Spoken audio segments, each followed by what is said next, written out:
Our next speaker is José Azel. Thank you, Miriam, and a word of gratitude to the National Endowment for Democracy for this event honoring these 5 courageous Cuban democracy activists. When we were asked to think about the prospects for democracy after 50 years of dictatorship, I chose to think a little bit about the main impediment to democratic governance in Cuba, what I call the Castro's logic of intransigence. And I want to bring you back a little bit to recall that with the Soviet Union as its benefactor, Cuba played an important role in the Cold War with its proxy armies fighting in support of Marxist regimes and insurgencies in Africa, Latin America, the Middle East, and elsewhere. And during this period, the Castro government supported the Soviet invasion of Czechoslovakia in 1968, the Soviet occupation of Afghanistan in 1979, as well as the abhorrent and bloody regimes of Idi Amin in Uganda and Guema Macias in Equatorial Guinea. And while some observers of Cuba's international behavior conclude that Cuba's policymaking and its corresponding political alignments were at the time guided by East-West philosophy as defined during the Cold War, or perhaps by economic congruity in terms of North-South relationships, the fact is that Cuba's policymaking has been ideologically inconsistent, supporting at the same time liberation movements, brutal dictatorships, foreign occupations, theocratic regimes, and more. The point is that historically, Cuba's alliances have transcended profound political, economic, and even theological differences.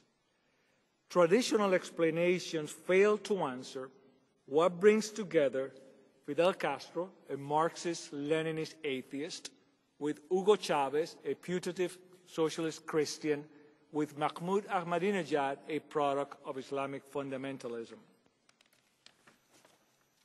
Similarly, Cuba's economic policies have been far from rational, if by rational we understand a desire to improve the well-being of the Cuban population.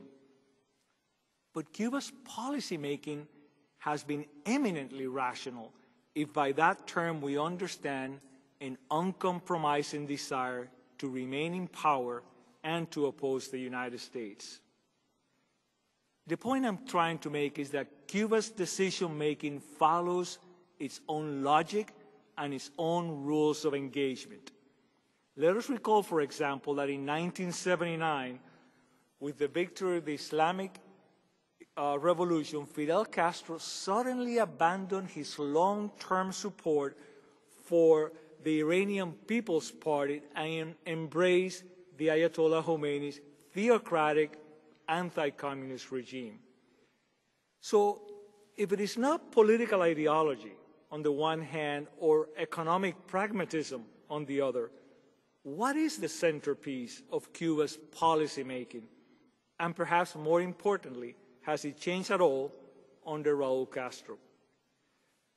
In part, I would argue that our failure to understand Cuba's decision-making stems from the fact that our analysis tends to be framed by Western economic rationality.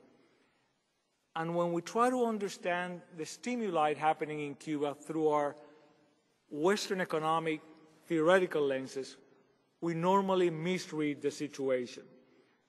Cuba's actions cannot be truly understood if viewed exclusively from the mindset of Western economic and political rationality.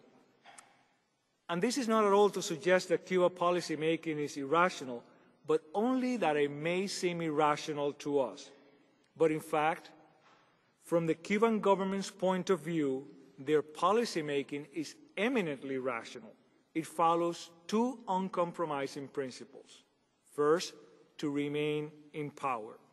And second, an unmitigated hostility towards democracy, market economies in general, and towards the United States in particular.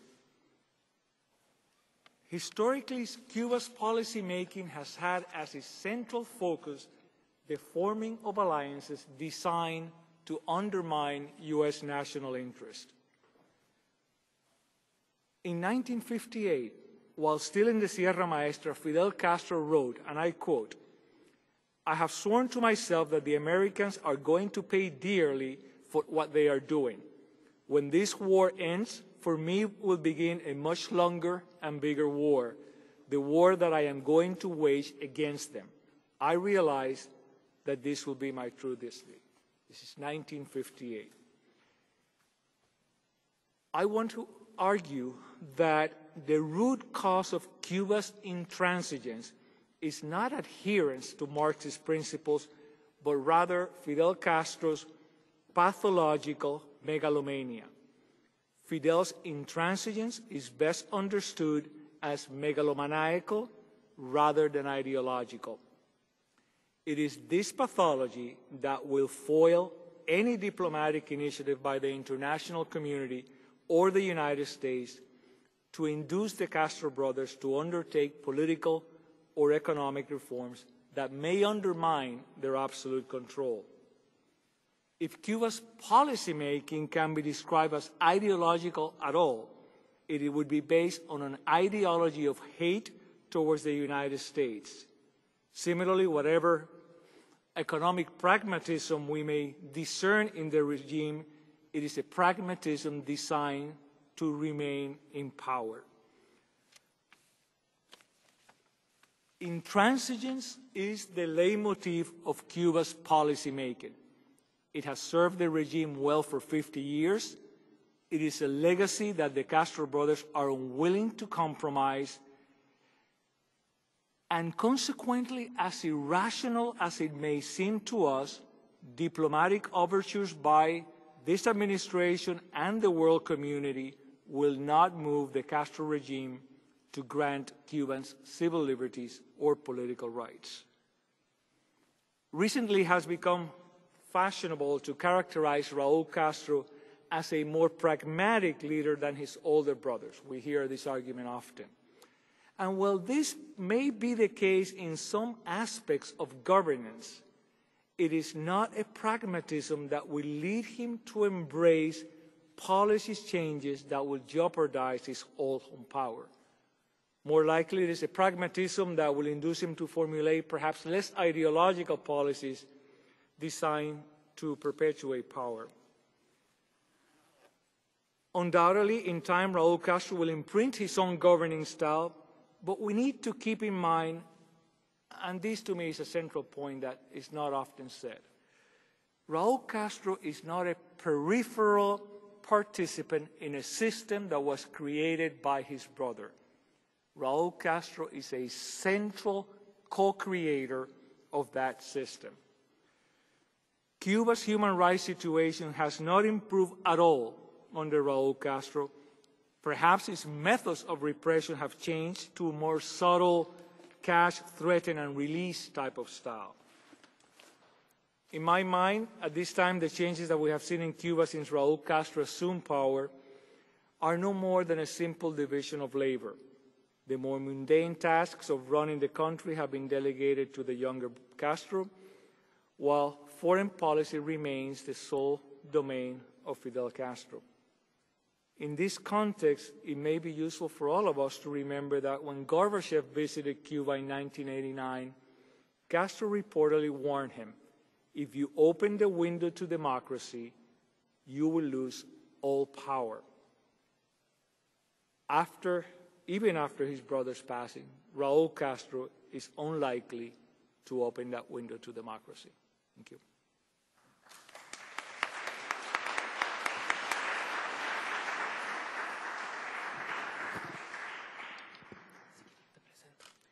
Thank you very much, José.